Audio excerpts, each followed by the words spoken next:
अब अपने आका को खुशामदीद कहेंगे, अपनी एड़ी छोटी का जोर लगाएंगे कि नवाज शरीफ को जो है वो छुड़वा सके। ये बिल्डिंग देख रहे हो मेरे पीछे जो है, इस अदालत में फैसला होना है। अब फैसला ये होना है कानून की हुक्मरानी के लिए फैसला होगा या कानून के ताबूत में आखिरी कील ठोंकी जाएगी। 10 लाख लोग जमा कर सकेंगे नवाज शरीफ साहब? ठीक है, पार्लियामान का हक लेजिस्लेशन जो है वो आइन देता है, लेकिन अगर आप ये कहना चाहते हैं कि पार्लियामान की जिस किस्म का कानून बनाएं, आपके पास कोई हक न हो उस कानून को एग्जामिन करने का, नजरसानी करने का।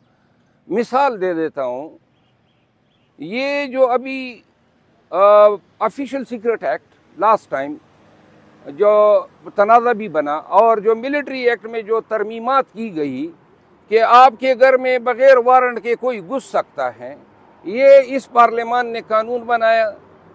ये एक स्याह कानून है। किन महज़ब मुआशरों में ऐसे कवानीन बनते हैं? पार्लियामान ऐसे कवानीन बनाती है और ये इस पार्लियामान को तो आगे रखा गया, रबड़ स्टैम्प था।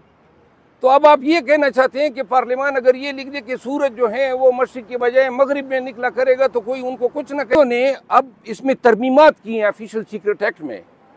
पहले ये जंग के ज़माने के लिए लागू होता था, अब कहते हैं हालत अमन में भी। और सबसे ज़्यादा इस कानून से हर मुआशरे में जहाँ पे जिन जुरिस्डिक्शन में हैं वहाँ सहाफ़ी मुतासिर हुए हैं। यानी आप किसी सरकारी दस्तावेज़ को आप उठाएंगे और रिपोर्ट करेंगे जनाब आपने इस्लाह की वायलेशन कर दी है। तो क्या ऐसे कवानीन हमारे मुआशरे में होने चाहिए?